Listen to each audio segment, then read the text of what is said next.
So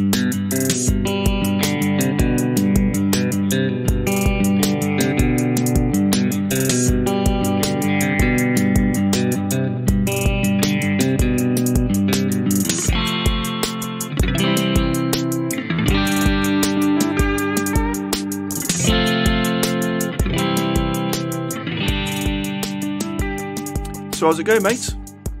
Yeah, really good. Thanks for coming on. It's a novelty for me to be in the daytime. It's normally fucking wait till I've put the kids to bed and then up until 11 or 12 o'clock at night recording a podcast, so I have to be quiet. Yeah. This is when you normally do it? Yeah. Oh yeah, most 90% of the time it's because people are at work, aren't they? Yeah, true. So I'm interviewing traders. So it's like, yeah, can you wait till I've put the kids to bed and then I'll have to be quiet because this is like the spare room. So thanks for doing it anyway. Thanks for doing it. No problem. Thank you for having me on. I appreciate it. Congratulations as well. Thank you. So your engagement, I don't know you. In case anyone's listening, I don't really know you. I just follow you on TikTok, but you do put things on TikTok like getting engaged. It was just, I felt like I don't know, it were a big thing for me, and I felt like I just wanted to share that. And there were a bit of planning that went into it. Yeah, I was going to say, a bit last minute, but what's the logistics behind that? Explain to people what you did. So, I mean, I had the idea maybe a couple of years ago, really, of what I wanted to do. And it's a bit embarrassing to say this. It was when girlfriend were watching Kardashians, actually, and that's how that proposal happened on there. So I've always thought I planned it out. I wanted it outside mine. I wanted all her family to be there, and I wanted fireworks. So it was just getting all that together because her family are from Wigan, so it were the organisation of them coming over. So basically, she thought we were going out for a night out with a couple of friends. We walked out the front door. All the family were stood there with letters saying, marry me. And then I had a couple of friends set some fireworks off behind them. And then I'd also organised a party locally. It all went to plan, apart from where the lads were supposed to be setting a couple of fireworks off. We'd gone earlier in the day. Later on, they went down. Obviously, I didn't know this because I'm my phone were off. I didn't want any communication with what were happening outside in case she found out. They went back to the place where they were supposed to be doing it. There were about 50 cows all in that location, so they had to move a little bit. But other than that, all went to plan. There's some work behind that, mate. far more planning than I did with mine. Bloody hell. So what, did you feel like you weren't stressed enough, like you should get married as well? Tell me about it, honestly. But I don't know, it was the right time. It was, I've been with her 8 years now, so it was about time I... So what have you got? You've got two businesses. Yeah. Baby. Yeah. Is it a new house? It seems like a new house, or are you just doing it up? It isn't. Yeah, it is a new house, yeah. So you've got a new house, two businesses, a baby, and you decided that would be a good idea to get married as well. Tell me about, and a dog, so just throw that into the mix. You've got a year or two of planning a wedding now. I know. 2026 we've said. It's a fucking nightmare. Trust me. Do you know what I did? I had so I've been married 11 years now. That's crazy. I've been with my missus 22 years. So I had 3 versions for a wedding, which is basically I did a spreadsheet with this is what it could cost. 3 costs: cheap, middle, expensive. I don't know what we ended up with in the end. It was probably a mix of fucking middle and expensive. But everything for a wedding, literally everything that you list. We had a magician, all these types of shit to keep people entertained, but nothing is less than £1,000. A cake is £1,000. The flowers will be more than £1,000. So you need to get planning, mate. Get saving. I know, definitely saving. I'm hoping there'll be a bit more income by then anyway, but we'll see. So you said the family had to come from where? From York? Wigan. Let me just. Oh. Can I just let him out? Yeah, go for it, mate. So yeah, the family came from Wigan. Yes. Where to? Where were you? Barnsley. Barnsley. So it's about an hour 40 away. But I met her abroad, actually. That's how we met. Oh, go on then. Tell us a story. Well, it comes back to, so while I was doing my apprenticeship, I decided that I wanted to go and do a season abroad, and that happened to be in Magaluf. So that's where I met her on my second day. We're on her first day doing a season. So we were there for another 2.5 months. Magaluf. Was she working as well? Yeah, I say working. For the first sort of month or so, we didn't work at all. Like, it just didn't happen. We went out every night, and then it got to end of the month, and I thought, I've got no money, so I flew back home for a week. Worked back in my apprenticeship. Like, my boss was quite good. He let me work again for a week. Got a week's money, and then booked a flight for that Friday. Just went back with hand luggage. That is a good boss. £300 to my name. Yeah, that's a great boss. It were really good. We were really good in that respect. Mate, a month in Magaluf, just going out all the time. I'm surprised you're not dead. Took some years off my life, definitely. Yeah. Even the second time going back, it were just, we'd literally go to work about 4 or 5 in the morning. Then we go to like a workers' party, which normally went on to about 8. Then I get a takeaway on the way home. Slept all day till about 5 at night. Had some super noodles, then went to work. So it were a crazy time. But what were you doing? I used to work outside a club called I think it was called Capital, but it was really easy sell. I just had to get people in. What years? What years are you talking? 8 years ago. So potentially give me a flyer, or made me like come and get a free shot in this shit pub. It used to be €7 for an hour, unlimited drinks. So it, like I say, it was really easy sell, and I used to get paid per person. Like how did they know how many people you're bringing in? How did they top that up? So if you talk to a group, you'd take them to the door, and then bouncer would sort of write down how many people were in that party, and then you get commission on that. How much? 85 cents a person, and then out of season it went up to €1. So I mean, I were on decent money when we were working. Yeah, I bet you could get a few hundred people a night in. Easy. Yeah. I think I did 150 one night, which was pretty good. But the rent out there, because I were on back foot as soon as I got there, I literally wiped myself out just paying rent. So then from there, I was just catching up like every week. So just before we came home, we decided to have another week holiday, but actually like go back to sort of going out every night, which were nice because we'd saved up enough by that point in order to do that. And obviously I did it with Mel as well. So where was your missus? She from Barnsley as well? No, she's from Wigan. That's what I mean. Okay. I met her out. Yeah. So and then I didn't put two and two together. Home, her family were away when we decided to come home, so she came straight back and met my family. Bloody hell! How long had you known her by that point? A few months. Just 2 and a bit months. Yeah. Oh, fair play, mate.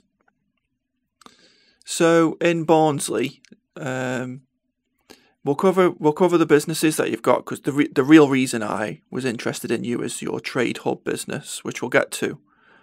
But what if you just explain to people what your day job is, and how all that came about in Barnsley? Yeah. So, like I said, I started off like most plumbers with apprenticeship. Got sort of towards the end of my apprenticeship, and my boss basically said, I can't really afford to keep you on when I'm done. So obviously then there's the option of looking for another job in plumbing or starting to create something for myself. So that's exactly what I did. I mean, I knew I weren't quite experienced enough to go and do what I were doing, but I did all my training in. So I did bathrooms, boilers with him. So what I did, I went on new build sites, but I went self-employed, and I just subcontracted to some firms doing new build sites, which were really good. I were there for a good couple of years. I still did my own bits and pieces here and there. Did a couple of bathrooms in like odd week or 2 week. And then when sort of COVID happened, the first couple of weeks of lockdown, I did my decking at home. So that took up my first couple of weeks. And then after that, I thought, I'm not just going to wait around for sites to open back up. Like, I'm going to start just doing my own work. And obviously a lot of tradesmen weren't working at that time. So I ended up just doing a load of bathrooms for myself in that first time. And that's sort of what got the work from there, really. I've done odd day back for them because I've got a good relationship with them as well. The firm I first went to when I started subcontracting. So yeah, I'm still in good contact with them. I haven't worked for them in a while, but they still invited me to Christmas do last year for them. So it were nice of them to do that. It's not bad, mate. The apprentice, when you were an apprentice, how did you decide to do that? How did that? Because I'm interested because it's more every time I speak to somebody that now apprenticeships come up. Because I was an apprentice a long time ago. You were obviously an apprentice, but it's harder and harder to do now properly. And when I speak to experienced guys like yourself, a lot of the time they'll say they don't want an apprentice, like more often than not, and it's worrying. Just from what I see, because I think it's a known thing that apprenticeships are not what they were. Clearly, they're nowhere near what they used to be. But it's worrying when I speak to people and they say, I don't want an apprentice. They're a pain in the arse or whatever. And I'm like, shit. So, and I get that, but something needs to be done to support. So you're not really 100%. that old. So when you started yours from school, what made you decide to do it? Like, was it easy to do, or did you have to go and seek it out? So I didn't do it initially straight from school. So I ended up doing A-levels for a year, and I just sort of from doing that, I used to just go and just waste my time. Basically, I used to just go and sit in Subway and just talk all day, like I'd not even got to lessons or anything like that. And I thought, if I actually go through this time doing A-levels, like, fair enough, I might pass or whatever, but I'll only do the same at uni. And I just thought, it's not what I want to do. I feel like I'll just be wasting my time. I'd rather go and do something else. So what I'd done up to that point is for a bit of extra money in school holidays and because I used to work at McDonald's, or like whenever I had a few days spare, I used to go with my neighbour who happened to be a plumber, and that's who I ended up just asking, can I do an apprenticeship with you? And luckily enough, he said yeah, and it were really good, and I owe him a lot, the knowledge that he taught me, but I also saw the negatives, sort of how he was with his business and stuff, like, and that definitely helped me 100%. Like, he never used to chase money. He'd let that, and when I left, I knew about thousands of pounds that he'd just let go, and I was just like, you just can't run a business like that. He were really good at his job, but the financial side of stuff, he really struggled. And I think that obviously I were doing jobs for him on my own when I left. So if he's not able to make that pay, there's something wrong in I think the organisational part of it was just too much for him. Yeah. And have you got an apprentice now? Yes, I got one. Literally as soon as COVID happened, I decided if I were going to work like purely for myself or doing bathrooms, I needed somebody, and I've always wanted an apprentice, really. So I decided that were the way that I wanted to go. So I took on Jimmy, and he did 2 years with me. But after those 2 years, I think the negative, like, he were really good at work. He were really good at all using tools. He could fit stuff on his own. The really thing that really annoyed me was college. The level of teaching at college was just poor. They didn't help him at all. There were no support for me either. I mean, luckily enough, he is a good lad and he listened to me and everything. But I don't know. I think colleges are just worse than they've ever been. I really do. And I've had much of the same thing with this second apprentice that I've took on. But Jimmy ended up leaving after 2 years to go and set up his own business, car valeting. He's since come back. I think, obviously, because car valeting's a bit quiet in winter. And he's come back and, you know, it's like a different relationship now with me and him. And I think we've both got a lot of respect for each other now that we didn't have before. Because I've realised how much he could do before he left as well. And I weren't giving him the credit that he did deserve after the 2 years, because you wouldn't expect him to be as good as he is. But he's come back, and we've got a lot more respect in both sides. He's understood as well at what it takes a bit to run a business and be self-employed, because you don't really see it until you do it, I don't think.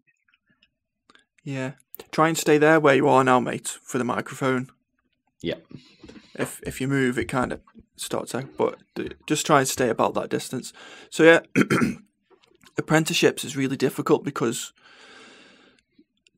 I genuinely think there's a massive lack of support. So what you're asking tradesmen to do is to take on an apprentice, and then so the first thing he's dealing with, and we've all been this, is a young lad or a young girl. Young lads are definitely worse.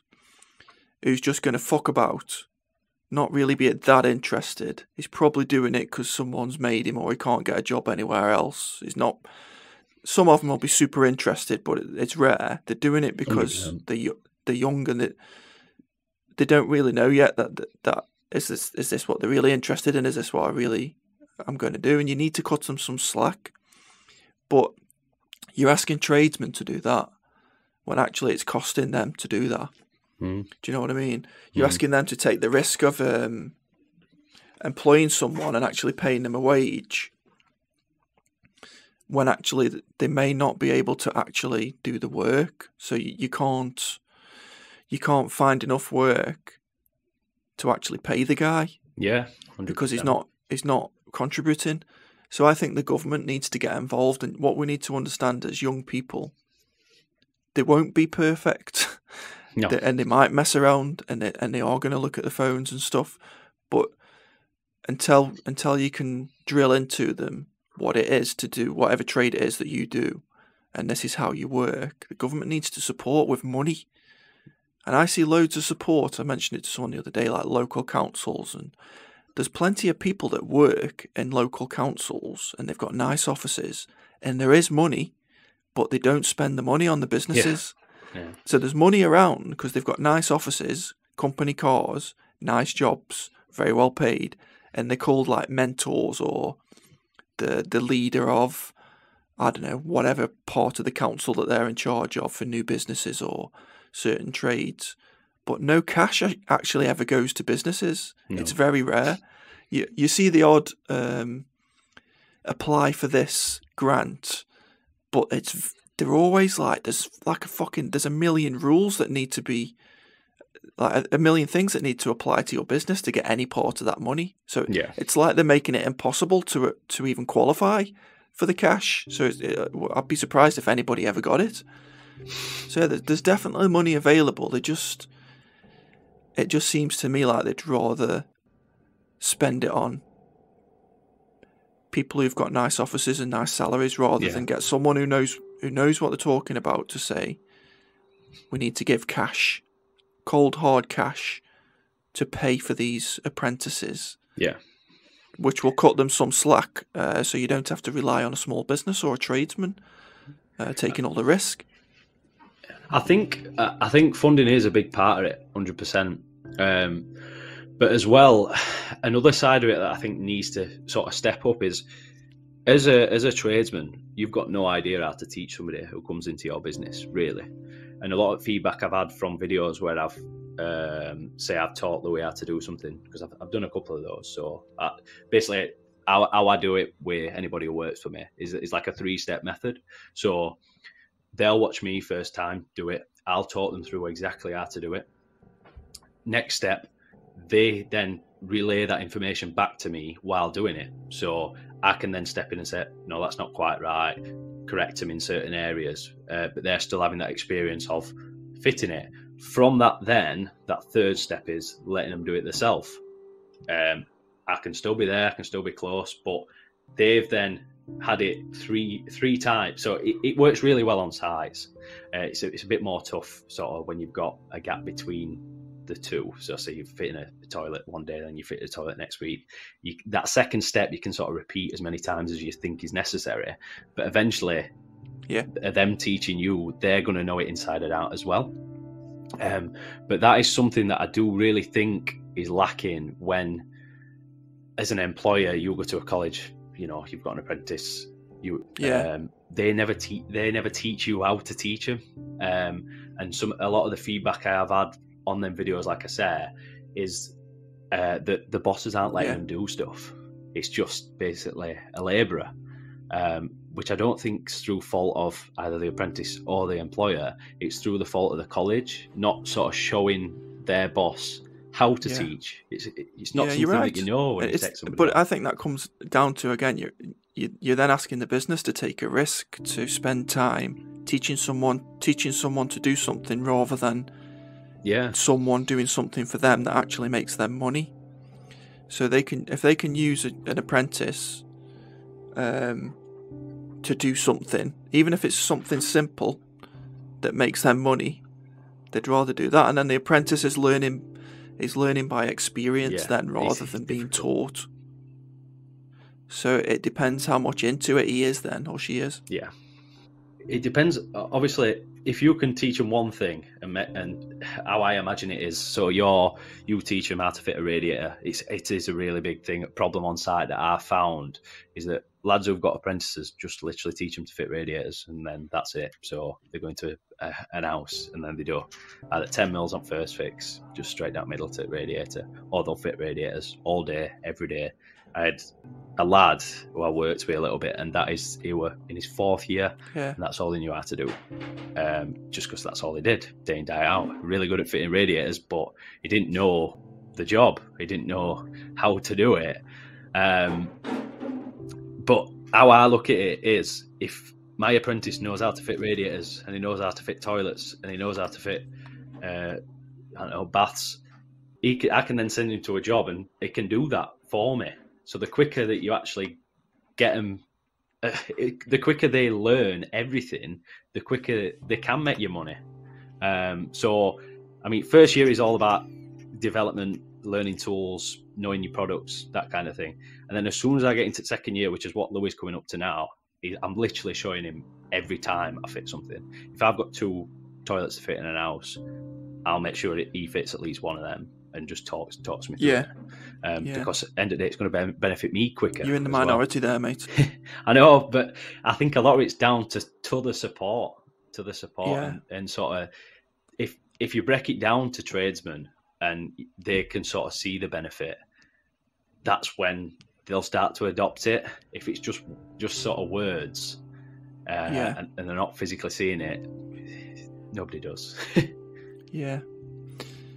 Yeah, they definitely need some support. I mean, NVQs, to me, they've been around forever, and I always thought, NVQs are really good because they make you do something. I don't know what a plumbing NVQ does, but I would imagine the guy or the lecturer or the teacher that comes out for the NVQ says, right, you need to fit a radiator and fill it, and then submit a project, and we'll pass it.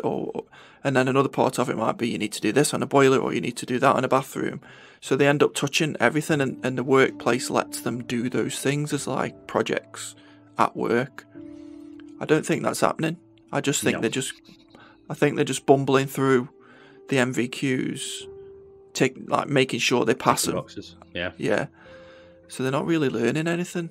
no. And I've said this a million times, right? And maybe I've not linked it to what you've just said before, but social media in all aspects of the trades, right, is making people better at the trades. 100%. Because social media is brilliant for loads of things. And in the last episode, we talked about how it can be not so brilliant. But what it is brilliant at, you've got all these trades people sharing what they do in different ways of doing stuff. And then they're sharing the skills, and people are getting better at doing stuff simply by following other tradespeople on social media. And if apprentices, this is what I mean when you're really young.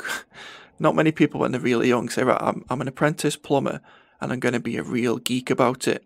They're just not. No. Some of them might be. Yeah. Yeah, some of them might be. But if they're following people on social media where it's actually a little bit entertaining as well, and they can say, oh, fucking hell, look at how he did that with that radiator. That's cool. Or Adam's got one of them tools. I'll ask him if I can borrow it and use it on the next job. Just through watching like a few minute videos here and there. Social media, which is little groups of people and people like yourself with small followings, is helping people more than the fucking government. and then we've got our own government saying, oh, social media is bad. It's like, it's not. It's crazy. You're just deciding, you're just finding the bad bits of it and then telling us that that's bad. And then there's still like a stigma. Me and my missus talk about it all the time. You shouldn't be looking at social media. And I agree with it to a point, because it can be bad. And I'll often advise people, just have a day off social media and you'll probably feel better about yourself, because there is a lot of crap on there. But for things like this, it's helping people more than the fucking colleges. They're learning more from you and a good tiler or a good bricky, just from a few minute videos. Yeah, they're more informative than fucking college course, which is crazy. 100%. I mean, I've learned over the last couple of years that I've learned so much about money through social media. Like, that's literally all the TikToks and stuff that pop up are just sort of financial TikToks, really. I just find it so interesting. But in the last, like I say, since sort of COVID, everybody just ran onto TikTok, didn't they? And I feel like I've just learned so much through it. Not necessarily with plumbing. Like, I picked up little tips and bits and pieces, but you could, no matter what area that you sort of want to progress in, there's content out there that you can use and utilize. Yeah, that's a good point actually. Loads of trades don't really get taught that at all. It's not something that's covered in an apprenticeship or a training course at all. No, definitely not. Should be. I think Ross, who's been on the podcast, he does it. He'd be interesting for you to talk to actually, because the reason I got him on is because he does things slightly differently. His course is slightly different, and I think he covers the finance side of things as well, where he like teaches people. It needs to be done, definitely. I mean, that's sort of, I mean, with a TradeHub as well. Just bringing that up slightly. I am looking to give sort of basic level business education through it, because it, like you say, as a tradesman, you're just completely illiterate really with finances, unless you go out and find the answers yourself. Obviously, by the guy who you just mentioned. What did you say his name was? Ross. Yeah, Ross co-training it is in Scotland. Yeah, I would be interested in talking to him. He's interested in it. Like yourself, you'll often find that I'll ask people to be on the podcast who are doing something a little bit different. I'm kind of drawn to it, where he approaches it in a slightly different way. Have a look at it. It's Roscoe. That's where you'll find him on TikTok. He's the Taunton Tyler on TikTok, but Roscoe training on everywhere else. I think Instagram and what have you. He's good. So you're. What are you, plumbing and heating? Yeah, plumbing and heating. Yeah, that's pretty much it. I've toyed quite a lot over the last couple of years in maybe specialising in either bathrooms, but I just find myself getting bored. To be honest, I like changing it up too much. What do you specialise in? Like what? I don't know. I do just anything plumbing and heating. I do gas, bathrooms. I've got a site I do new builds on, so every day's a little bit different normally. I like to just cover all areas, but I like that. I like not sticking to one thing. Like, I've had periods where I've done bathroom after bathroom for a couple of months, and I just can't wait. When you say bathroom, though, is that like full install? Yeah. So you do everything. I mean, I used to do alt tiling. Yeah, I used to do alt tiling that myself personally when I first set up, but I've got a tiler who does it all for me now. He's I can't believe how good he is, to be honest. Him and his brother come and they're in and out in day. No matter how big it is, they'll stay till 11 at night to finish it if if they need to. That's full.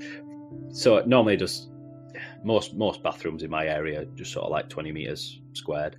But he does it all in day, including boarding floor, and then tile on top and grouting it all. So he does it all in a day. All in day, yeah. What's his name? It's called Josh Armitage. Really good. Wow, that's pretty Him good. and his that. brother. They're both. I've seen some of the. So I've seen what you've worked on as well. It looks tidy.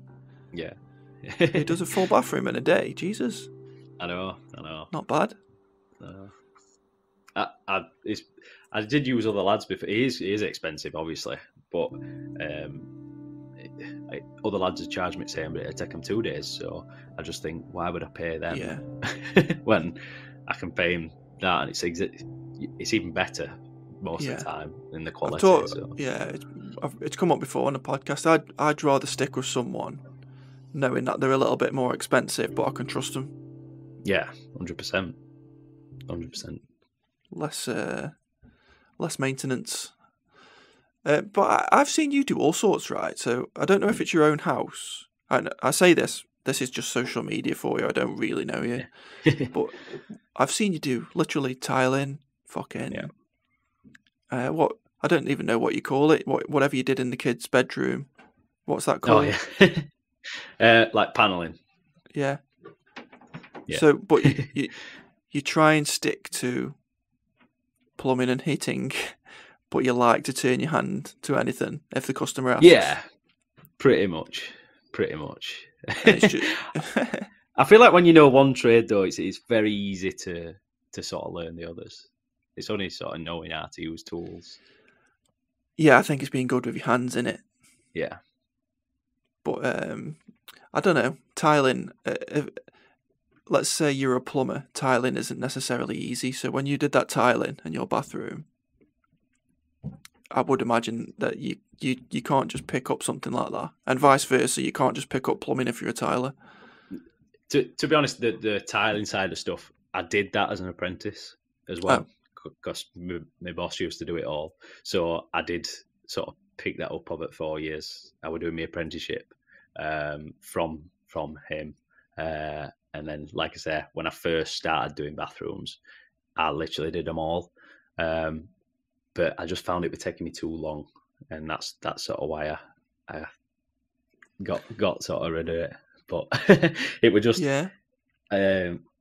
Same again, it comes back to me just getting bored. So it'll take me sort of 3 days, but by end of 3 days, I'm ready for I'm ready for 3 days sounds good. Even like for a 20-25 square meter bathroom, 3 days sounds very good to me. Yeah. What kind of work is it up there though? So like Barnsley way. Yeah. Do you have to do it quick? Because I don't know what people's budgets are like. I know where I live they'd be low, so you'd have to be like low budget, generally speaking. I mean, definitely. Yeah, you have got a budget to stick to. I've seen a big difference though in the last couple of years. I don't know whether it's just from the word of mouth and me getting sort of better. There's not many people that around here that offer sort of, boxing in with concealed cistern, with concealed shower valve.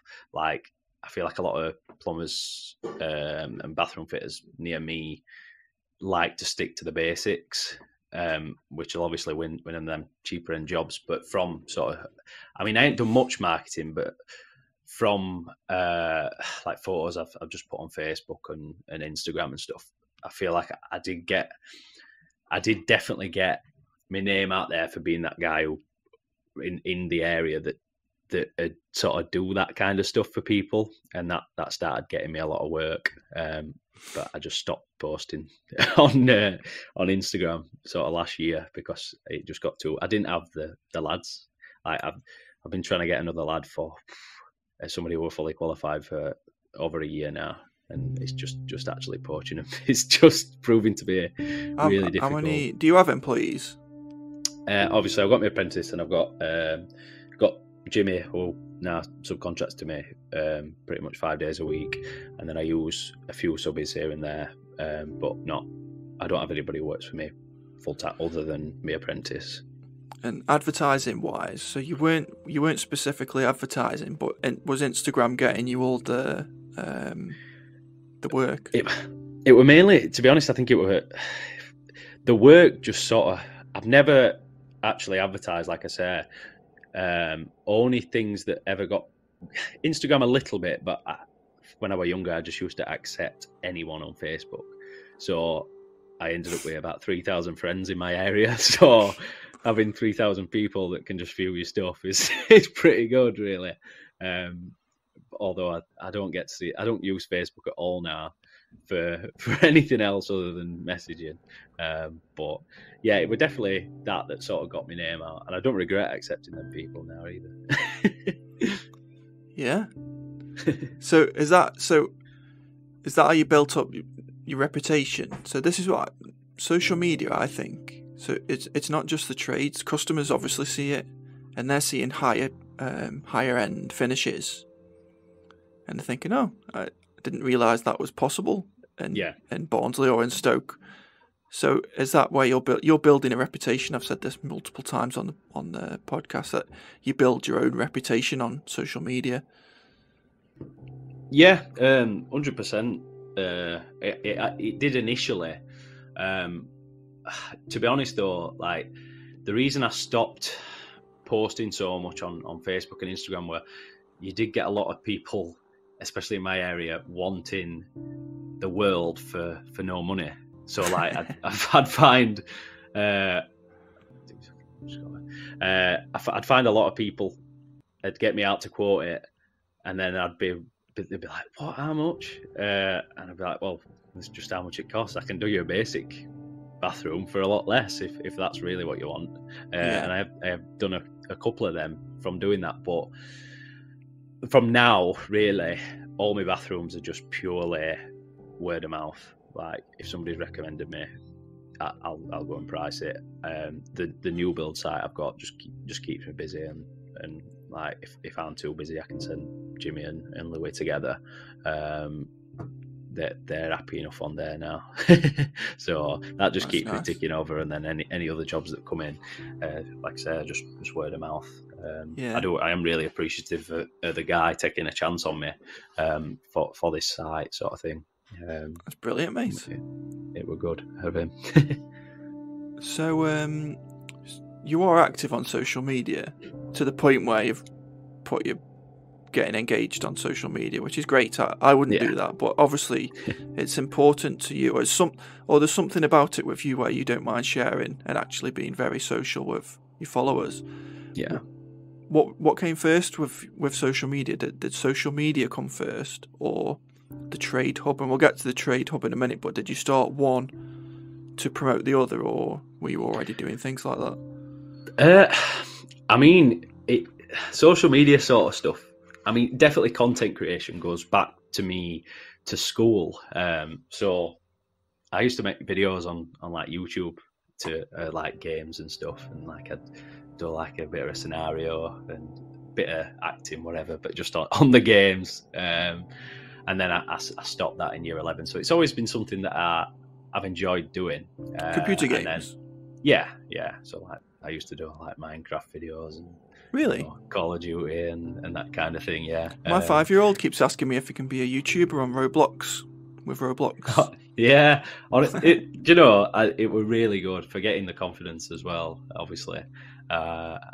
I don't know why I ever let it go. I just got to a point where I just started getting paid for it when I was like in year 10. Really? And then I just lost interest. It's always been my thing, is sticking with stuff. But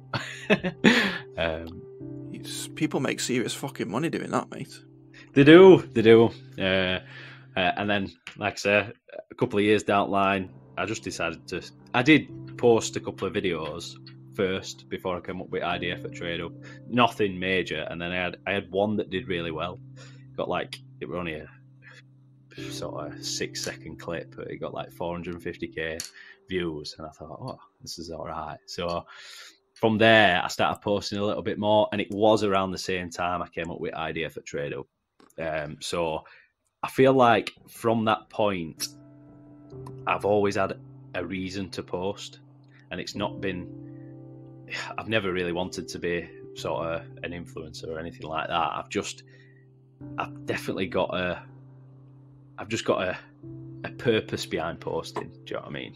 So yeah, it's the one thing that's keeping me going. It's difficult at times to do it. To be honest, I think so. This is what we talked to Sam about. If you're doing it because you like it, great, because that's like doing anything because you like doing it. Fucking brilliant. Yeah. But if you start, like what you've just said, it's difficult. If you start stressing about, oh shit, what am I going to do? I need some content, or I think at that point it's become a job. Yeah. And if you're not getting paid for it, what are you doing? Yeah. It's like, if you are getting paid for it and it's your job and you don't mind a little bit of stress is fine if it's your job. Great if you can figure out how to get paid off social media. But if you just enjoy doing it, because it's like I say, you're in various communities and you're just sharing information. It's the same as talking to your mates, really. Not exactly the same. Yeah, but it's similar. You know what I mean, don't you? It's like a social thing, but with millions of people. But so you did it basically because you did it anyway, and then you don't class yourself as an influencer. You wouldn't try and make money out of it.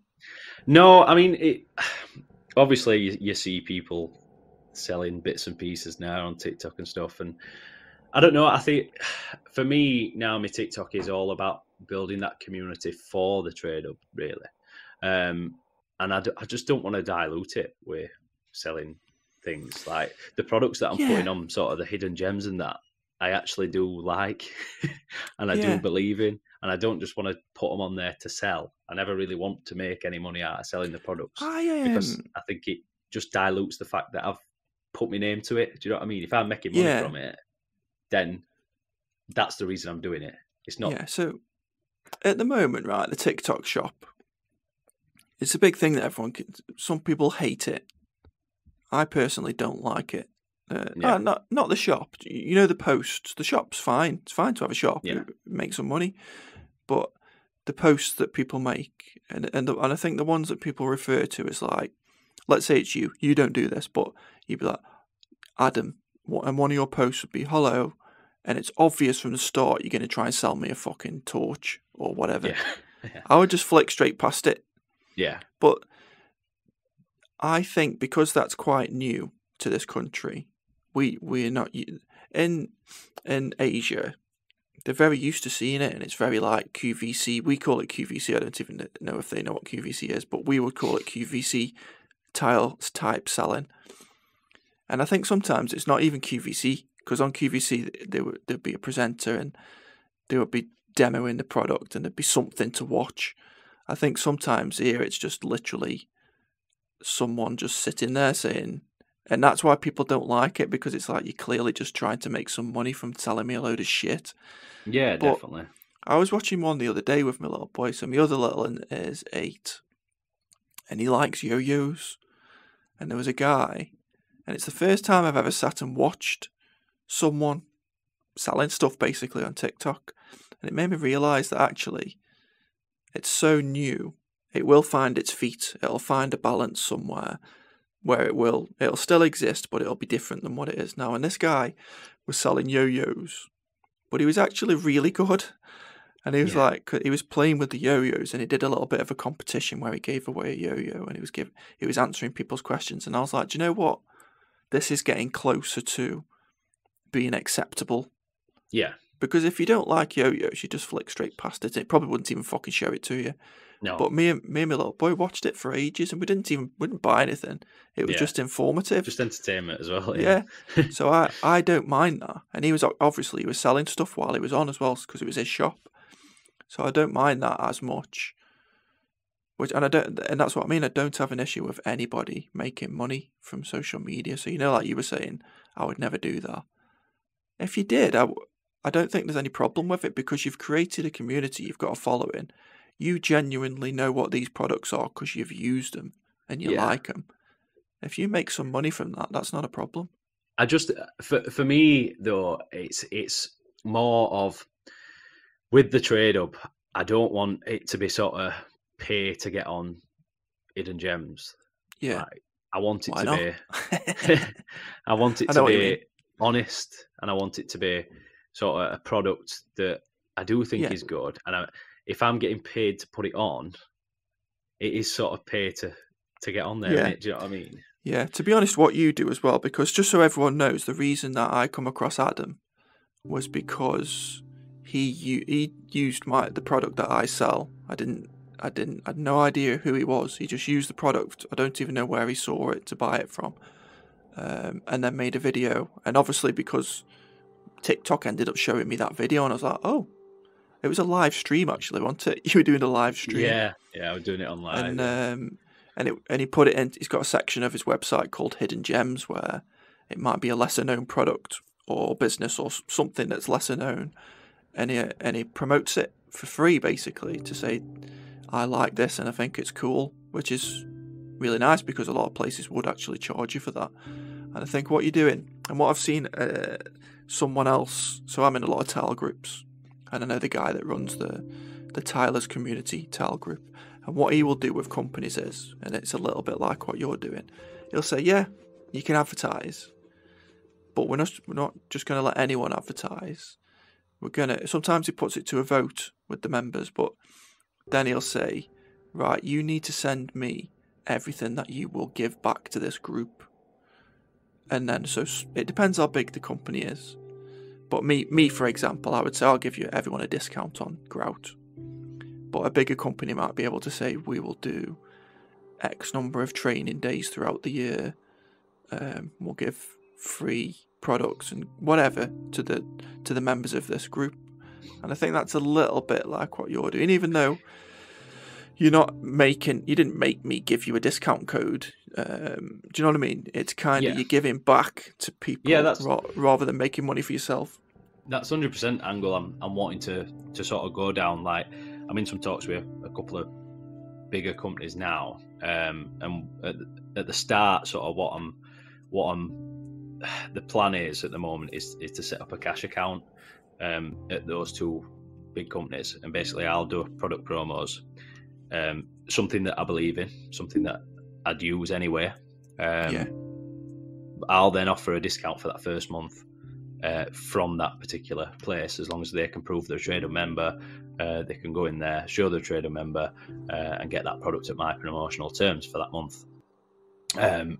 What I'm working up to with them, which I've been quite open and honest about, is TradeHub members getting a 1% off every month extra on top of their account. So say they use, I don't know, a merchant's, and their terms normally are 34% off. They'll get 35% off just by being a TradeHub member. And that, to do that, I know I'm going to have to build trust with the companies. And they're going to have to understand numbers, how many people it's going to bring in, that kind of thing. So, like I said, the initial setup is just the just on single products, that kind of thing, because they're not going to lose out by doing that. If they don't sell any products, they don't sell any products. But eventually, if it does start to take off and they are doing really well, it'll be beneficial for them to offer that kind of service. At that point, though, there will be a bit of a paywall on TradeHub, and that's not for me. That is to produce the second stage of the plan. So once I've got enough paying members, the setup is going to be tradesmen can earn money from home, which is something that is completely unheard of anywhere. Like, I've never been able to earn money from home, really. Do you know what I mean? There's not many that can. We keep mentioning the TradeHub, right? But we'll get to that in it. So this is the real reason why I wanted you on the podcast, right? Because you're doing this thing that's very different, and we'll talk about it in a minute. You just explain to everyone what the TradeHub is, and then we'll get on to that working from home thing. Yeah. So basically, the TradeHub, to start with, is a centre for anything to do with plumbing, heating, and electrical. Now, if you're a customer, you can get support as part of your monthly membership by contacting an engineer via a live chat. You can send them photos. They might be able to talk you through how to fix a problem without actually going out to it. So, say you've got a radiator not working. My first initial thing would be turn all radiators out in your house off by TRV, see if it gets warm, a bit of an airlock. If it does get warm, there you go, tradesman gets paid as well. So you've avoided an engineer call out. You can use that live chat as many times as you want in the month. You've avoided an engineer call out. If not, if they can't fix it, your job is written up by that engineer. He types it up in detail, what parts you need, what boiler it is, for example. That's then listed on a job leads tier, and those jobs, are going to be a lot higher quality than what are out there in companies at the moment. So if you're a customer and you say my boiler's not working, it don't really mean anything. Do you know what I mean? So if an engineer spoke to you about it and they've typed it up, the engineer who actually attends your job is going to know what parts to take with them. So it's in a world at the moment, efficiency in every other area is becoming such a big thing, like being more efficient, but the industry is so inefficient in itself. Moving on though, we have also got the full curriculum in short format videos for apprentices. So attention spans, in my opinion, at an all-time low. Colleges, as I mentioned previously, like the worst I think that they've ever been. So it's short format videos with questions after to make sure that you've understood. So it'll be a 1.5-minute video with 3 questions. If you've understood that, you'll be able to answer them questions. If not, rewatch it. It's only a 1.5 minutes sort of thing. You're gonna move on as you go through. Professionals, there is a basic one. Like I said, that's going to be discounts, but it's also going to be business tutorials. Same format, short format, questions after, make sure you've understood. Downloads as well. I've got a download for a spreadsheet on how to basically charge jobs, taking into account all your expenditure. Tier up from that is your professionals and engineer tier. So there, as part of your membership, you'll get access to any job lead that comes in through the live chat that's written by an engineer. You're going to know what part to take before you go there. You can go there and, it's going to be a lot more efficient. You're not going to have to go and diagnose the problem, come away, buy the part, go back, fix it. Most of the time, you're going to think, oh, I need a radiator valve for that. I'll take a radiator valve with me. We'll fix the problem there and then. Then tier up from that is live chat engineer. Now, for this, basically, you are going to have to prove that you are competent. So there'll be a bit of an exam to take. But for the first time in history, then you can earn money from home. It'll be about £5 a live chat, basically. And that's if it's completed. If you just have to type it up, it's a little bit less. It's about £3 a live chat, but you could do 10 in an hour easily. The other side of it as well is sort of plumbing and heating firms for new builds. 80% of their call-outs because new homeowner moves into their house, they don't know how to work it. And their current setup is new homeowner contacts customer care contacts plumbing and heating firm books in a thing with engineer for a date. Engineer goes out, diagnoses. It's a lot of wasted people in the middle. We'd be able to contact new homeowner to any engineer. We'd be able to talk them through it, maybe avoid that 80%. And if not, they're going to know what they need to take. So they type it up. We've got a calendar and booking system. The new homeowner puts in their availability, and it can all be booked in through app. So it's a massive cost saving, a massive time saving for everyone involved. Yeah. Brilliant. It's a bit hard to follow and understand, but there's a lot to it. Not really, because I got it. That's the first time I've ever heard you explain it fully. But I got the gist of it without ever speaking to you, to be honest. And the reason I liked it is because I tend to like things that like I've never seen before or never heard of before. I'm like, yeah, that sounds interesting. And what makes me really like it is when I explain it to someone else. So I was explaining it to a tradesman the other day. And the look on their faces, like you see their eyes go up and the cogs are turning like, what the fuck's he on about? Like, because they've never heard of it before. And then they'll pull the face and they're like, shit, they've lit it. It's click. So different. I've seen them all so many times with like friends and family where they go, oh yeah. It's like, it's a moment when you actually do understand it that you're like, why doesn't this exist? Yeah. Yeah. It's a really good idea, like, mate. It's what I've seen is it's a bit like Uber. Like the initial setup was you call a taxi firm, they contact the taxi driver, they book in, they say what their availability is, they then tell you there'll be somebody there. We're just connecting customer to engineer, and then that's it. Yeah, and they might not even have to. Might not even need to go out to it. Yeah. I've got lots of landlords I do work for, and I've drove 40 minutes miles away, and I've got there and I've just changed the setting up boiler, and I just think they've just, I've got to charge for that. I feel bad doing that. Yeah. But if I could have done it over the phone and just made a little bit of money, like I won't mind. Yeah. I'd rather do that than actually go and waste my time on a job that doesn't need me. Exactly, yeah. If you're charging what seems extortionate, but actually it's covering a couple of hours of your time, fuel, whatever. Do you know what I mean? So if you can just stay at home, I'm sure you'd rather charge less and just stay at home and say, yeah, do this, do that, and write it up. Definitely. So yeah, it's really good. It's good. Yeah, I mean, idea being that if you do want to come into industry as well, so you can use TradeHub as an apprentice, you can use TradeHub as a professional, you can get certain discounts and stuff through us, then you can move up to getting jobs through us, then you can move up to being an expert. So you can do your full career through TradeHub, but you're all self-employed. You're not working for TradeHub. Yeah, you can do it as and when you want. It's not. Do you know what as well? It's a really good idea, because when you need, I don't know, a plumber or a mechanic or whatever. Obviously, you're not doing mechanics, but it maybe one day. It could happen into that. I've already spoke to a mechanic about it actually, and he said it could work. One of the issues that a lot of people have with that is they just don't know anyone. Yeah. So a lot of people do turn to the internet, definitely. But then you're in the like, can they fit you in? Where are they? And it's all a pain in the arse.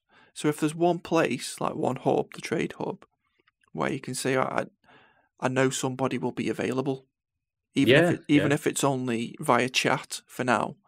Yeah, they can diagnose it for me at least. Yeah, I mean, they could even make it safe. So say you've got a leak in your house, or your electrics were tripping. I mean, the electrical side is sort of isolating which circuit it's on. Yeah. 9 times out of 10, you probably might need somebody to come out and physically fix it, but it might be a kettle that's tripping it. So it's finding that side of it. Yeah. Having an expert available, it's definitely advantageous, and it wouldn't cost that much either. Really, you don't have to pay for a call out, or you don't have to take whatever. You don't have to take anything anywhere, and you don't have to spend a lot of time searching and hoping that whichever tradesperson turns up isn't going to rip you off. Do you know what I mean? Exactly. I love it, mate. So, on the business side of things, so the idea of it. Mm-hmm. So you're obviously adding it. Where did the idea come from? Was that just? I was just driving down a long road, and I actually had to pull up at the side of the road, and I literally do not know. I mean, the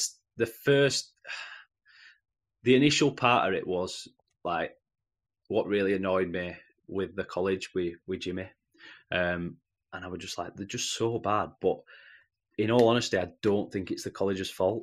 Like, they've just not got the staff. Like, who actually was a decent tradesman is going to come out of industry to go and teach when wages aren't there. Like, Yeah. you won't take that hit unless you're forced into it. So if the initial thought was, if they can outsource it to a video-based format that is still good at teaching apprentices, then why won't they do it? So Yeah. that's sort of what I initially thought of. And then obviously that comes down to efficiency as well. So then I was thinking, how can I make the rest of the industry more efficient? And this is sort of what I came up with. So how do you go about to these? Making it. Yeah. How do you turn an idea into a business? And a brand new idea? So I used an app which is similar to sort of TradeHub in a way, called Bark, and I put an advert out, and I said, I've got this idea. I've set a budget in mind. Went way over budget, by the way, but set a budget in mind, and I had about 5 or 6 different companies come, and they obviously pitched themselves. They all signed NDAs. And sorry, just to interrupt. What's Bark? Bark, did you say? It's like it's a website and an app, and basically you list sort of your idea and what you need, who you need for it. So you ask for a service. What were you asking for? An app. I asked for an app developer. Yeah. Oh. So like I say, I had 5 or 6 companies contact me, and like I said, they pitched themselves. I pitched my idea. They sort of then put together a price, and they all booked in a follow-up call.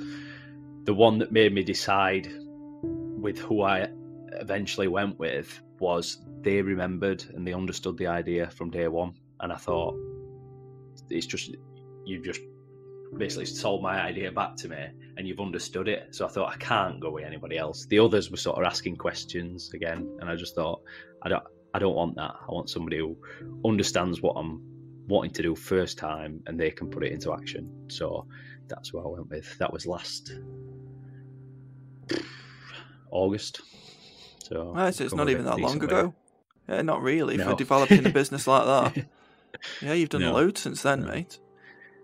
So I did, like I say, a lot of it came all at once, and I just literally sat and wrote for hours. I filled a book about this thick with different scenarios and just sort of how I can do each stage, and it was a crazy time, to be honest. So how much does an app cost? Don't give us. You don't have to give us your numbers, but let's say I want an app. Yeah. Yours is different, obviously. I want an app that does something similar to what you're doing. How much money do I need to have to get going? Because I do want an app. Yeah, I've got an idea for an app. It's nothing to do with trade or anything like that. Yeah, but I just wonder how much it costs. To be honest, there was. It depends on It depends on all sorts. Like, I mean, mine's. You said mine weren't very complicated. And really? It's cost over 30,000. Wow. Okay, I don't want an app anymore then. Obviously, I've got an idea. Top of that, there's marketing and everything, because there's stages where there's going to be 30 to 40,000 £40,000 put into marketing. At the point where I've got the tradesmen. Jesus. I just need the customers. So when you've put that idea out there, how do you protect it now? Because obviously a few different companies have seen that. Yeah, it is definitely.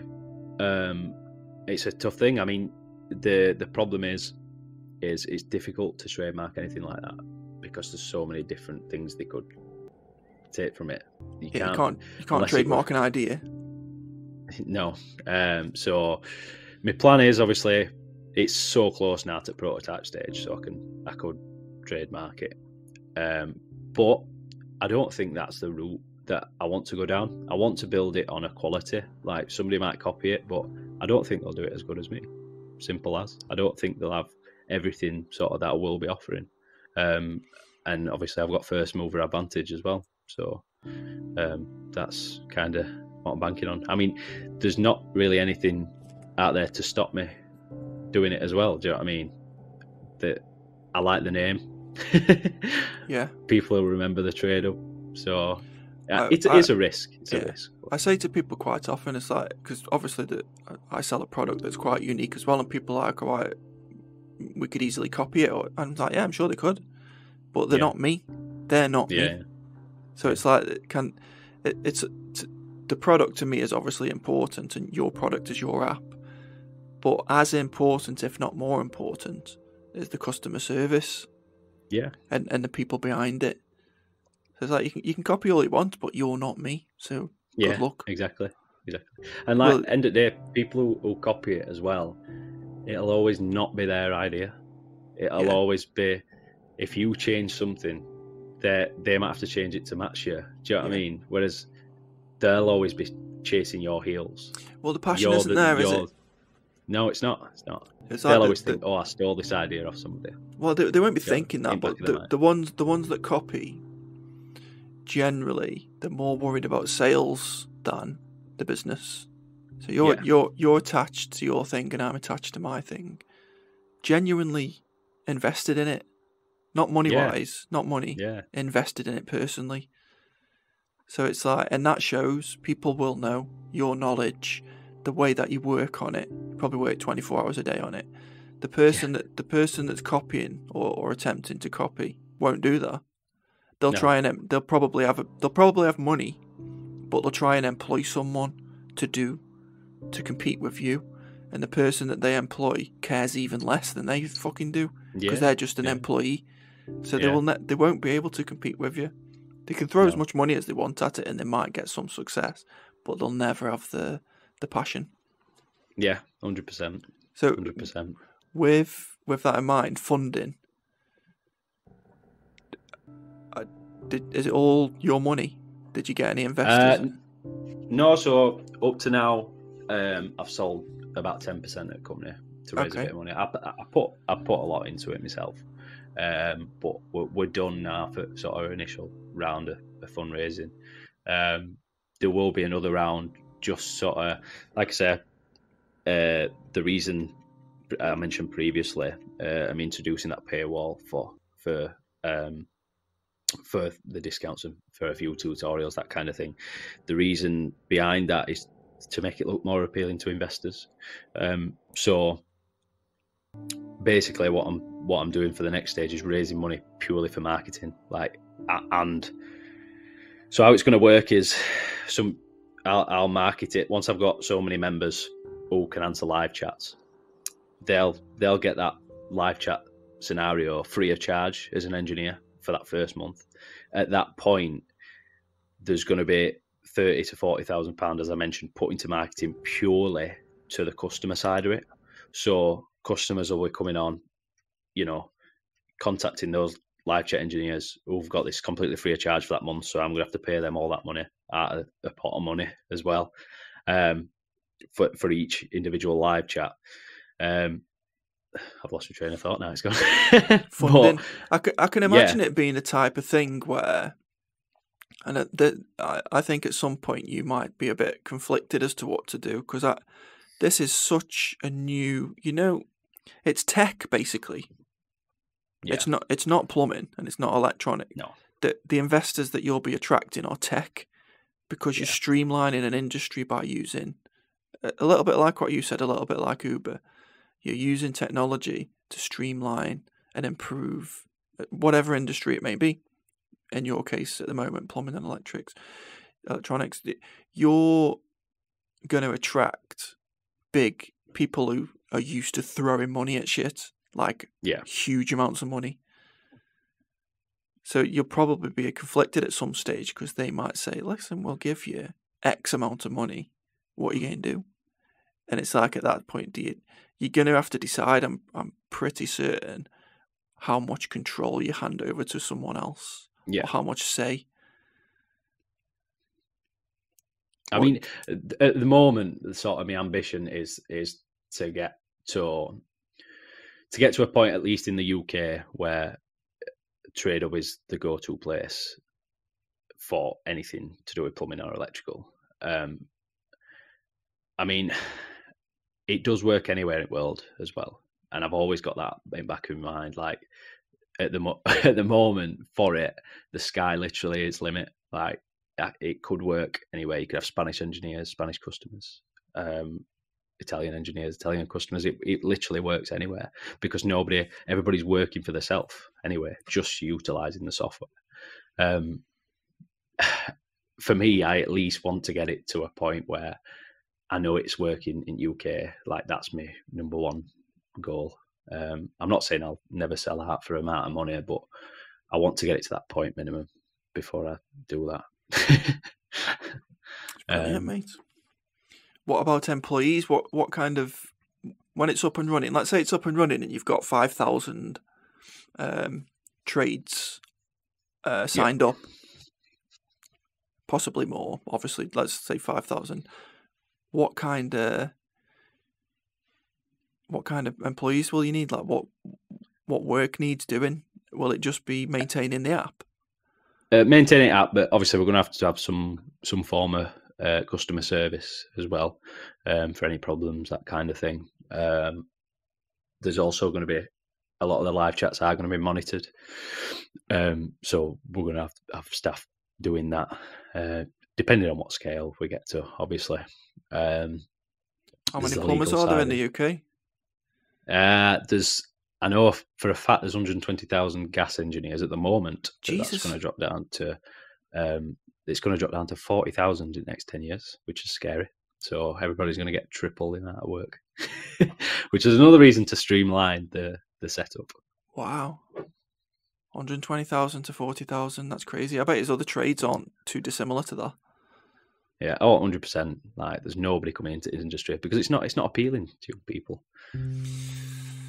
And they're all going to college and university and doing something that is not helpful, really. Yeah.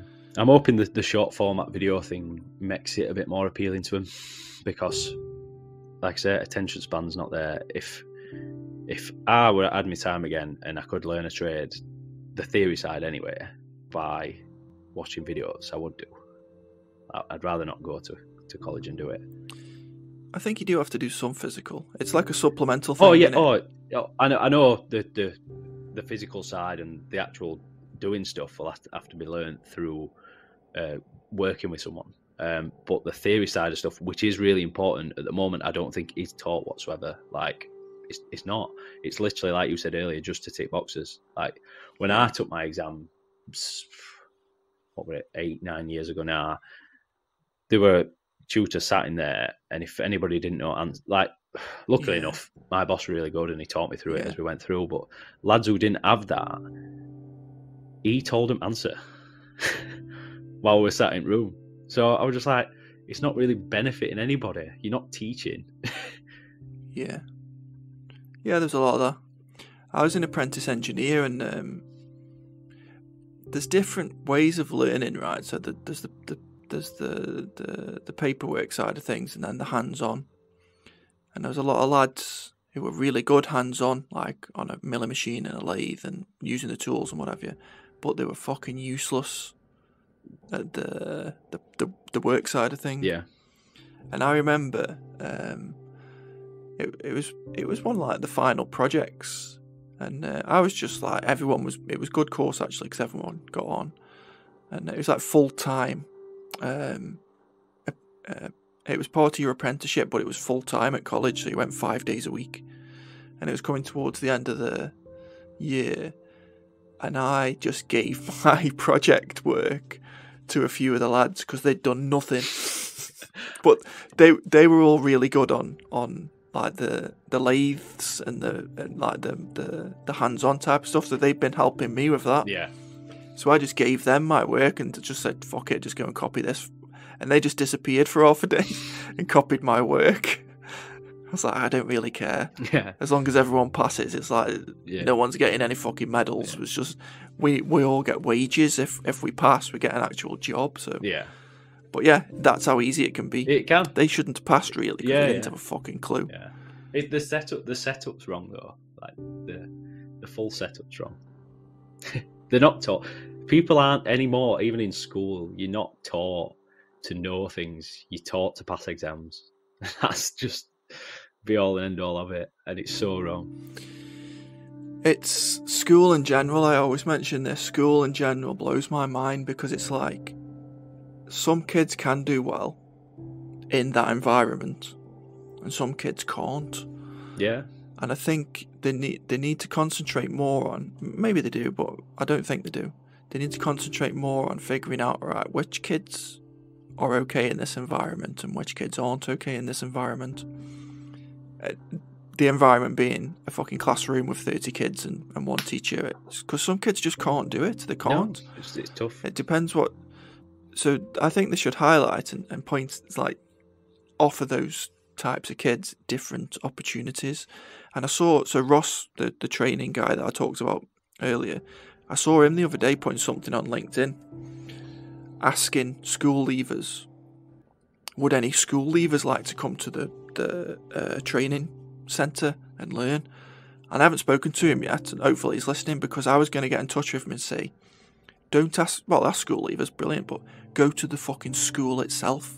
Yeah. And ask them if they've got any kids who haven't even left yet. Yeah. It's not even not doing very well. They're not finding easy to work in that environment. They're not thick. They're not naughty. They just don't like that environment. Yeah. So if you can send them off at, I don't know, 14 rather than 16 for a couple of days a week and say, right, you're going, you can go tiling or be a mechanic or plumbing. Which one do you want to do? And we'll send you off for 2 days a week. Yeah. And I guarantee it, some of them will just be little bastards wherever you put them. They're just naughty. But not all of them. A lot of them will be ADHD, struggling with certain... They're a different type of person, so they need a different type of learning. And I totally agree with what you were saying. Yeah, and I think ultimately that would create more tradesmen as well, which is what we so desperately need. Yeah, that's where I'm coming from. Yeah, that's where I'm coming from. My mechanic, right, he's my mechanic, the bloke who I took my car to the last time. He left school at 14. He didn't really do school, but he's fucking shit hot mechanic. Yeah. He's like, yeah, I learned everything when I was 14. I was lucky. I was like, that's actually a better idea. This guy who was told he was a fucking naughty at school has just come up with a better idea than the schools have actually got, and the councils 100%. have actually got. And business as well. I think business should be taught massively, and money. Yeah, business and money should be a topic at school. Yeah, part of the trade and part of the curriculum. Yeah, that's all. Yeah. So launch date for TradeHub. What are we on? So to be honest, last August, not that long ago. No, I mean obviously the website and everything is the basics of it are up and running at the moment. That's something that I've made. The app development company are working on that for me at the moment to get a better quality that runs a bit smoother, which is probably going to be out next month or so. From there, the full release purely depends on the amount of engineers I can get. So I'm aiming for around the 500 engineers mark, offering them a free trial of the live chats. At that point, then we can push it out to general public, because ultimately it doesn't work without the community, and that is what I think a big thing for me creating content on social media is creating it. Although they're not paying, we've got about, I think I've got about just over 100 members now, and all a tradesmen. So yeah, the full release date is purely dependent on when I hit that target, really, which I'm predicting probably back end of this year. Yeah, it's such a good idea for a customer, because like I said before, that they'll always be worried about, do I know someone? And then they might ring, like, I'll ring my sister because she knows a good plumber or whatever. Whereas with the app, and I think it'll be really popular with customers, because they can just go to the app and ask a question. Yeah, there's no reason for the professional on the other end to rip them off, because he's getting whatever he's getting for the answer. So I think you're onto something big time, mate. The customer side of stuff, like, I'm not worried about whatsoever. I think it will be such an easy sell. Just by simple advertising on social media. it's more the engineer side of it. Like if I am struggling, I have got a bit of an advert planned, which is basically me fixing a boiler. My apprentice stood watching me, which is a scenario that happens a lot in the plumbing and heating world anyway. My phone dings, he picks up the phone. Oh, it's a notification from TradeHub. It's a live chat. I'm basically talking through what to write while I'm fixing that boiler. So I'm earning money in two scenarios. You don't necessarily have to do it from home. You could do it from anywhere. As long as you've got somebody you with could do you it from typing. fucking Spain. Yeah. You could be a plumber, go and live in Spain, and just answer questions all day. Exactly. Happy days. I love it. So do you ever think it'll be your full-time job? To be honest, TradeHub? yeah. I mean, at the moment, upon full release, I'm hoping to come off tools completely. It'll just be sort of an organisational role for me in my plumbing business. I mean, I don't really have to look for work anymore at the moment, touch wood. It just sort of comes to me. So I'm happy enough. You know, the new build side of stuff is going to be really beneficial for me in that, which is, like I said, it has been really beneficial for me. And I'm really grateful to that guy for giving me opportunity of doing a site for him. Like, that is just going to keep my business running anyway. So any bonus bits and pieces that I pick up are great. But it doesn't really require much from me. Now it's set up and that's running. Like, as long as somebody's there and does the job, it works. So I've been able to sort. I've gone down to 4 days now on tools. Right, although I said that I've been this morning, but my plan is on full release, I'll go down to maybe one day a week on tools, 4 days working on TradeHub, because it is going to need it. I know it's going to be a stressful time. It is already. Like, finding time to do all this stuff is just crazy. And also, you're the first tradesman I've spoken to, because I've spoken to some guys that are getting a bit too big to just be a tiler or just be a plumber or just be a bathroom fitter. So I would say to them, when are you going to get off the tools then? Because they're business minded enough to do it, and they're getting big enough to do it. And every single time they've said, I won't. I'll never get off the tools. I don't want to. You're the first person that's actually, nothing wrong with it, so it's their personal choice, but you're the first person that's thought, I'm going to be a businessman instead of a fucking plumber. Ultimately, that's the only way. It's the only way you can grow. Like, initially, all I wanted to do was grow a plumbing business. The only way I can actually see that happening, you can't, in my opinion, you can't really do it with bathrooms, because as soon as you leave gangs to fit bathrooms for you, you lose quality. And if your full sales pitch is on the quality of your bathroom, you ain't got that anymore. So you completely lose customers. Yeah. You'll start getting bad reviews. The only way I see a way to expand the plumbing business is through new build industry. Because once the pricing's done, as long as you get lads to know the house types, know where things go, know how it should be done, you're not going to lose. Providing, at the moment, I think a big problem is the prices on new builds are so low.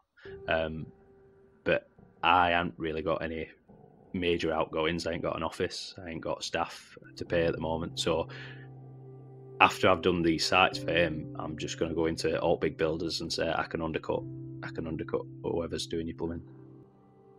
It's possible. I ain't got the overheads. And that is the only way I can see me plumbing business expanding. But we'll see. I've kept both options open. So You're right though, aren't you? Because it's possible now, and I do it a little bit, and I think we've both been forced to do it because of the pandemic, where everybody had to work from home if you wanted to work. Yeah. But it is possible to cut a shitload of fat off a business. Yeah. By using technology and working from home. And I think a lot of bigger businesses are desperate to get people back to the office, where there's some smaller businesses who are chasing them now who haven't got an office and they haven't got loads of staff, and they use technology to, like, they'll use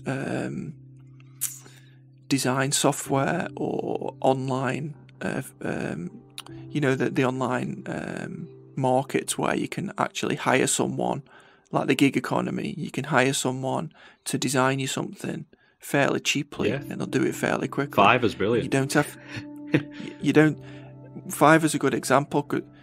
If you find a good person on Fiverr, who's like, you get a good design and they were quick and they were reliable, that's it. You've got a contact then. Yeah. And that's your fucking graphic designer now. Yeah. Definitely. And you don't have to employ them. No.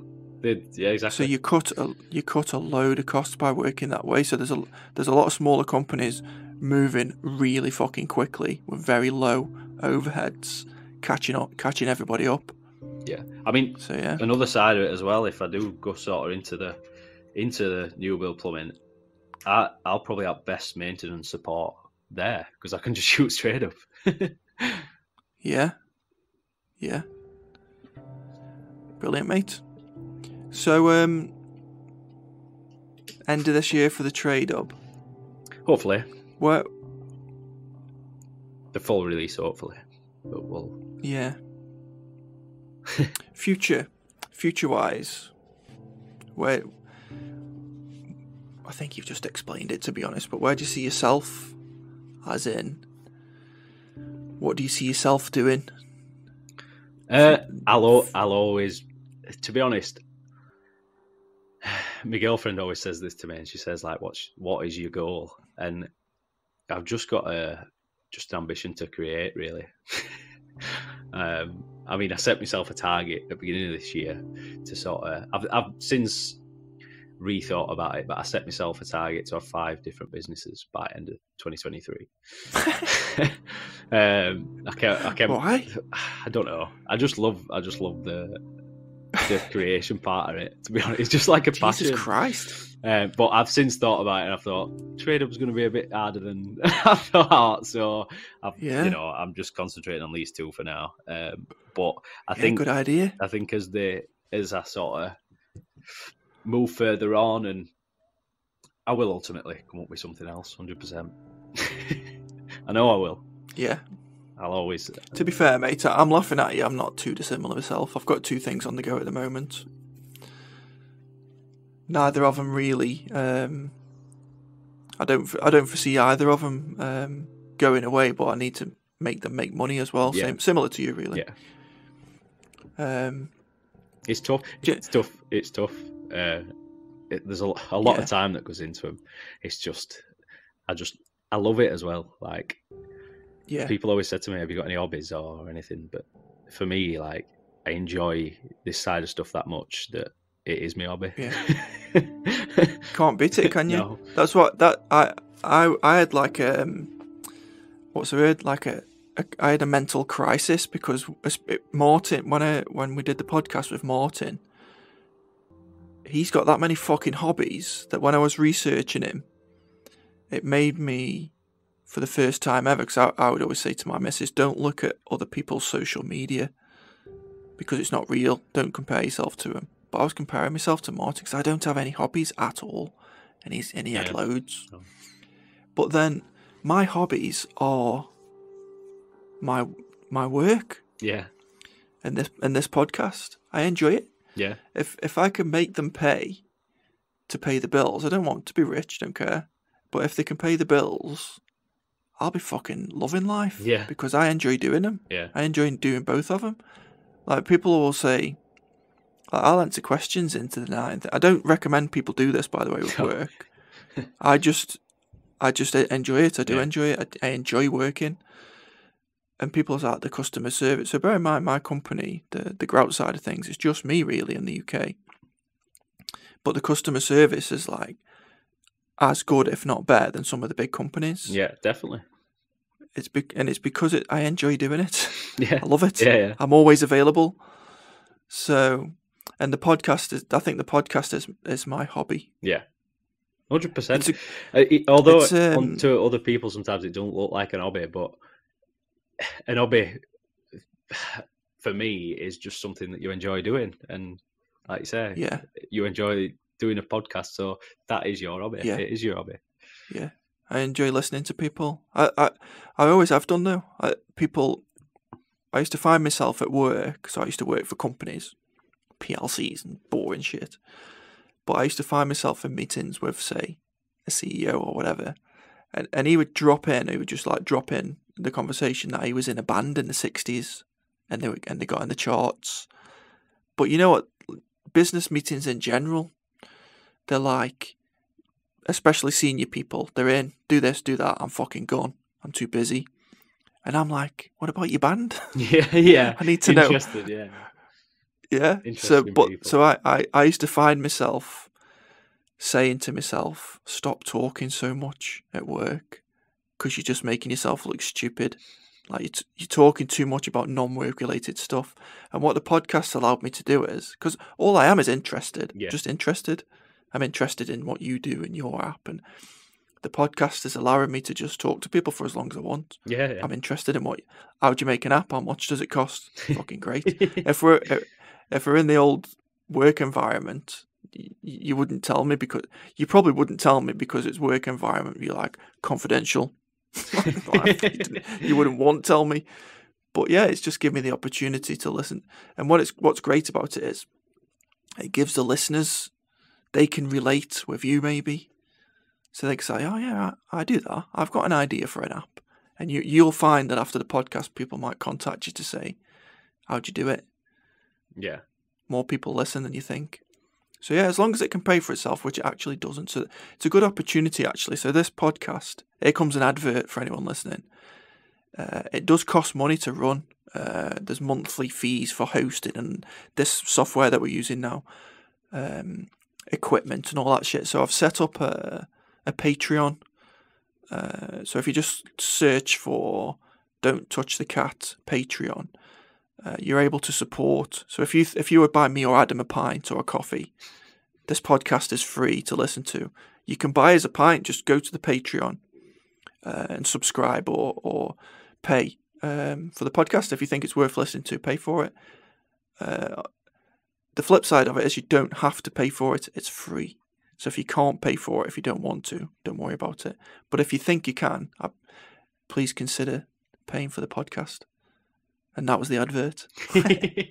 Good advert. I like it. It's So we were talking about social media, and I wanted to ask you about social media in general because you're very active on it, and especially as we had Sam on the last podcast. And the reason I got in touch with Sam is because genuinely, it was worrying. A post that he made was fucking worrying. As it turns out, he's absolutely fine, and he's got his head together and everything. But what do you think? So social media, to me, it gets blasted by, mainstream media. And I've even seen something today where mainstream media was basically slagging off TikTok, saying because people talk about suicide on TikTok. And I was thinking, that's a fucking good thing. Yeah. They're not telling you to kill yourself. They're talking about suicide. Yeah. That's good. So if kids are seeing that, that is good. Do you know what I mean? It seems like the mainstream media are desperate to talk down social media. Ultimately, I think social media is better. I think they're getting worried now because obviously what's happened over the last couple of years, people have just completely lost trust in news, mainstream media. So people have gone to a different source of media. So ultimately they've lost money, they've lost viewers. It's switched, and that's why they're so adamant, I think, on getting rid of it and getting rid of especially TikTok. Like the freedom of information on TikTok is crazy, but it's so good at the same time because you don't get a one-sided opinion on anything. It's purely people's opinions, and that's how it should be, really. That is free speech, and although you do get some stuff that you might not agree with, you can make that decision personally. You can see both sides to an argument, and you can make you've understood both points of view and made your own decision, which to me is 10 times better than somebody telling you what to think. Yeah, that's the problem. They don't like it, do they? Because they can't control it, basically. They can't control what people might think, where there's nothing wrong, right, with some social media platforms do this. They will censor people's opinions, and I get it if it's dangerous or fucking crazy, like fucking unhinged. But sometimes they'll censor things that you're like, just let them speak. Yeah. They'll make themselves look stupid. Yeah. And people will debate with them, and it's like they always want to take a position on that. And I don't know where this comes from, but they're desperate for you to take a position on something. Like in the UK, it would be Conservative or Labour, left or right. And I don't think anybody is left or right. I don't think. Some people will be, but the majority of people will be floating around the middle. Yeah. They like some things on one side and some things on. But it seems like the media is fucking desperate to put people into those very simple to understand categories, groups. Yeah. And something like TikTok, it's communities. I've said this to loads and loads of people now. So your TradeHub, what do you actually call on TikTok? The TikTok tradesmen. Yeah. That's your community. You've got a community. And it's a little community, which is actually not that little, because there'll be hundreds of thousands and millions sometimes of people looking at it. But all these little communities have got the establishment shit scared because they can't control them. No. And they're probably losing money. They are losing money, definitely. The non-conspiracy thing to say is money, because that's obvious. They're losing money from it, but there is a conspiracy thing to say, as in they don't have control and they want to control all our minds or whatever all the conspiracies are. But the simple thing to say is money. They're losing money. Definitely. They can't control your group. If you're an example of one of the small groups, there'll be millions like you with a few thousand followers and a few million views on video. They've got no fucking chance of controlling you, and there's millions of you. And I think that's partially why the US brought up TikTok as a thing to be banned. Only partially though, because it seems like there's a lot more going on there now. Yeah. They're trying to sneak a load of other laws in, but definitely. That was definitely part of the reason behind it, because they've got zero fucking control over it. 100%. I mean, I'm not saying it's not totally innocent, by the way. TikTok isn't. No, I know that. We should question it too, but in my opinion, it's the best one. Yeah, by a mile. I agree. I was shocked to see one of Netflix's main competitors is TikTok. Yeah, of course it is. It's just not something that you'd relate as like a competitor to a business like Netflix, is it? But it just shows you I think sort of media that you consume information to, they now have TikTok on their radar thinking, how do we get viewers back? Yeah, it's entertainment now. Yeah. But do you know who else who's shitting themselves? eBay and Amazon. Oh yeah, definitely. Because once they sort out the TikTok shop, at the moment it's a bit of a mess and a lot of people don't like it and it's too easy to be annoying with it. But once they sort it out, and they will, Amazon and eBay have got a fucking competitor. They probably already have. But once they've sorted that out properly, they've got a serious fucking problem. 100%. Yeah. I've bought a few things off it. I love Plumber's Tools on it. To be fair, I always watch his lives. He's good. Yeah, I want to get him on the podcast because I like him. Yeah. He's a good example of someone who's good on TikTok Shop. Yeah. He's got some of my TradeHub Bleak keys actually at the minute. I sent him a few to give out. Really, I bought something that you recommended on. So this is before we'd ever spoken. I can't remember what they were called. I'm just gonna look. What are they called? Bullfix. Oh, the Bullfix. Yeah. They are really good. Yeah, they are. So I'd seen them before, but they're so fucking expensive compared to other ones. Yeah. But now I've used them. You're like, yeah. It feels like a lot stronger fixing than any other on market. Do you know what I mean? I'd trust it a lot more than the others. But I mean, definitely. It's sometimes it's not about the price, is it? Do you know what I mean? It's about the quality, and if you trust in it, then it's worth the money. Yeah. Well, and ultimately, I say this about my grout all the time. Yeah, it costs a bit more, but the grand scheme of things, what does it cost in relation to the whole project? Less than 1%. And these bull fix things, it's like, right, all right, yeah, I don't even know how much they are. They work out £1 each or £2 each, maybe. Yeah. In the grand scheme of things, if you put in a fucking IKEA set of shelves up in your kid's bedroom, and it's going to save you maybe an hour pissing about with the old style steel, the steel ones that don't always work because they'll spin around in the plaster. Yeah. Or finding a stud that might or might not be there. So it's like, just gets rid of all that. It's like, and now it's cost 0.01% of the project. So who gives a fuck, really? What are you worrying about? And that's why I always say with my grout, it's like the performance that you're getting from it and the ease of use. When in reality, you're going to spend 0.6% of the project on your grout or 1% of the project cost on your grout. Who gives a fuck? Yeah. Like, who gives a fuck? You just buy the best one. Into your price, do you know what I mean? Yeah.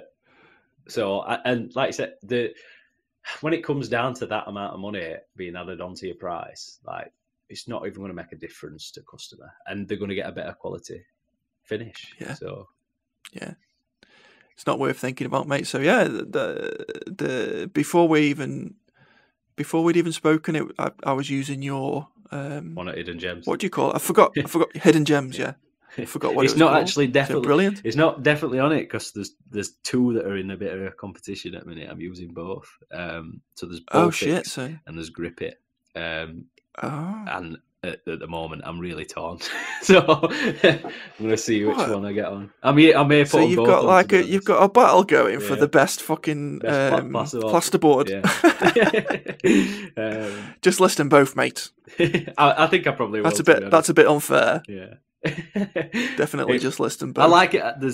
There's a couple of different factors that I'm thinking about, but I will probably end up. It's close. They both are very similar in the quality. So, well, I've just approved of the I forgot what they're called again. I've approved of them ones. Bullfix. I might get a poll going and see what gets the most vote. Yeah. Well, I haven't used the other one, to be fair. I'm not saying the other one's not good. So just list them both. Yeah. Yeah. No. I think I've covered everything, mate. Is there anything that you specifically wanted to talk about? No, that were or mention. Really good. I've come into it a little bit more. I think I were a bit nervous at first, but yeah, that happens to everyone. That happens to me. That's why I'll try and get a little bit of a chat beforehand before I press record. Yeah. But as soon as the record starts, you see, it happens to me. Yeah. Also, it happens a lot if you get interrupted. It resets your flow a little bit. Yeah. And you're like, oh fuck, I'm nervous again. But so yeah, it's the only thing I wanted to ask you, because there's two things for you, and I always ask everybody this. Advice wise, so if we do plumbing and heating first, so we've talked about how difficult it is now for apprentices. What advice would you give to anyone of any age to try and get into plumbing and heating? Because from what you've just said, it might be fucking lucrative soon. I mean,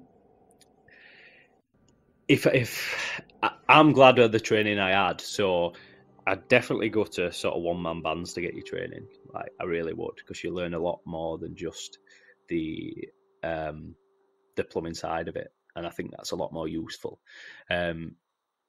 If sort of you work for a bigger company, you're not being taught by the boss. You're being taught by somebody who's also being paid to be there, so they're not bothered about how good you are. So I'd definitely say that's the way to go down, because the boss will also, because you've got that relationship with him, you'll also see the pricing side of stuff. You'll also see sort of what goes into making that job work. You'll go to merchants with him to buy alt gear. You're building those relationships in a lot of different ways. So I'd definitely say if you're looking to get into plumbing and heating, go on Google, type in sort of plumbing and heating firms in my area, get the numbers, and just ring them. I was lucky enough to have a neighbour who did it. If somebody works on your street, even better. You just roll out of bed into the van. Do you know what I mean? But another thing I'd say is, don't be afraid to work. because a lot of one-man bands, you'll do some weeks when I was apprentice, I was doing 70 hours a week. I remember one shift where we started at 6, we got done at a job for about 6 at night, and then we went through to his apartment in Whitby because he just bought an apartment, and we did it up, and we got home at 1 in the morning. So yeah, it's all experience. Do you know what I mean? Don't do that. Yeah. But I don't regret any of it, and it's all been beneficial to getting me to where I am today. I mean, I'm only 26. Like, there's not. Yeah. You know, I have been lucky enough to have that experience quite early on. So I would say the one-man band is the way to go. What about the other side? So the other side of the business that you're doing. Yeah. If I've got an idea, or if anybody's got an idea, to be honest, so give us some advice, right? That doesn't need 30 grand. Well, I mean, I struggled with this at start. There's ways that you can do it. So obviously, crowdfunding is a way. Basically, put your idea. There's more risk because you're putting your idea out there before it's even took off. People could take it, like you say, but same scenario exists. Like, you're always going to do it better. It's your idea. So there you go. So if you crowdfund, I mean, you could maybe offer them a year's membership free if they were to put money into the business at an early stage. If it was something that you took money for, that's just an example. Or other ways are sort of angel investors. So I follow a guy on TikTok. I think he's called Simon. But he basically walks around London or different places, and he offers them an amount of, first of all, he says, have you ever thought about starting your own business? And everybody, 9 times out of 10 has, and they've always thought, how can I do it? I've got no money. And what he does is he then gives them £100, and he says, I'll buy your first t-shirt if they want a t-shirt business, or I'll buy your first meal if they want a restaurant. And what he does then is, if they are wanted to, he mentors them on how to do it without the money. So, like I say, you can either go to an angel investor, or maybe you can sell a product before you've actually got the product, providing you've got the audience, providing you've got the customers. There, you can then create a product around that. So it's building that interest before you actually do something. Yeah. It's tricky, innit? Because that was always a worry of mine, like money. And you think all the time you need money, and every time you speak to somebody who could potentially give you the money, you're thinking, should I ask them to be an investor? And the more I did that, I've actually said no to people now who've offered me money, and I probably do need the money. Like, it would be nice to have a chunk of money, because then you could say, I'll get this premises and I'll get a load of stock. But I've said no, mainly because it's still just me. And I've been doing it for long enough now with no money. It's not the end of the world if I don't get. It's not like someone's taking money off me. They're just not giving me and there may be a point where that happens, but my advice would be to just, if you want to do something, try and do it around what you currently already do, if possible. Or if you're going to make it your full-time thing, which is exactly what I did, you're going to have to accept the fact that you're going to be poor for 2 or 3 years. You need to maybe save enough money up so you can live how you would expect yourself to live for a couple of years on a lot less money. But then everything else I would refer to you, because you've done way different than how I've done it. I would ask you for some advice, to be honest. What I would say is to anyone is really start social media. Like, I feel like building an audience is the best way to go about it, because once you've got that audience, your idea then has got so much more traction. I mean, I wish I'd have carried it on when I were younger doing YouTube. Do you know what I mean? Like, if you put the time in now, in 2 years, you might have 10, 20, 30,000 followers, and all them people who are interested in you. And then they are the people that will make that business work, Yeah.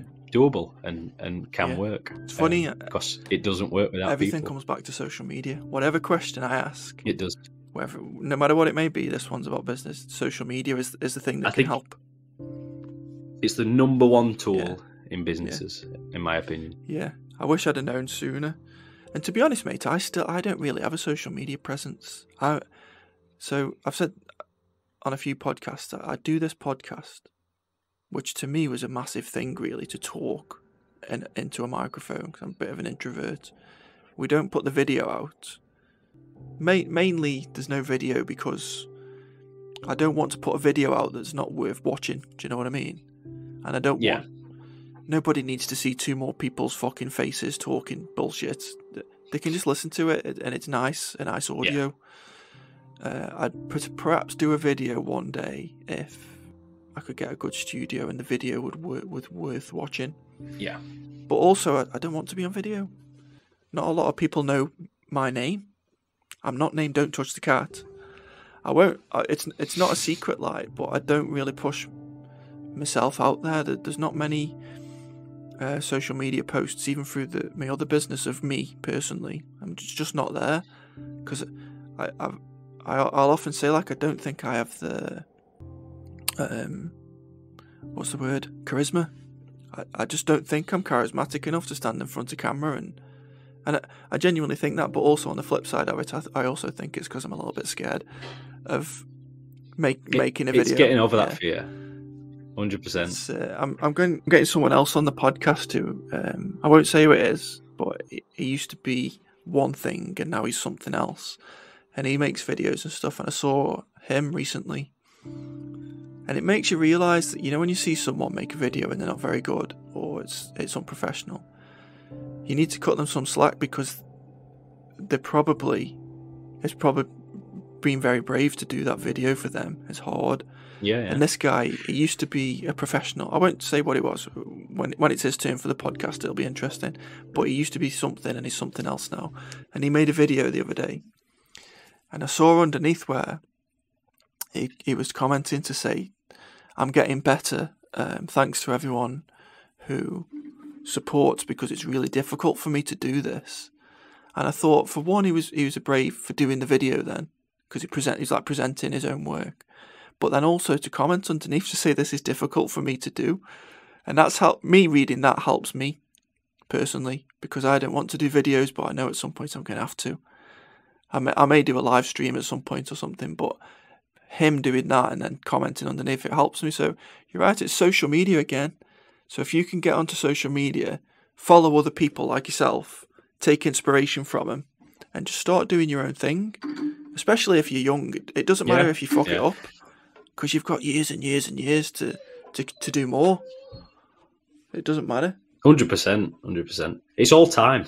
It's all time. And if you can get in early, and make a start before you've even got an idea for a business, just do it. You're building an audience. Cool, mate. Thank you very much. Thank you very much, mate. Thanks for doing it. I really appreciate it. No, thank you for having me on. It's been bro. Cheers. Bye, mate. See you later. Bye-bye. Bye. Bye, everybody.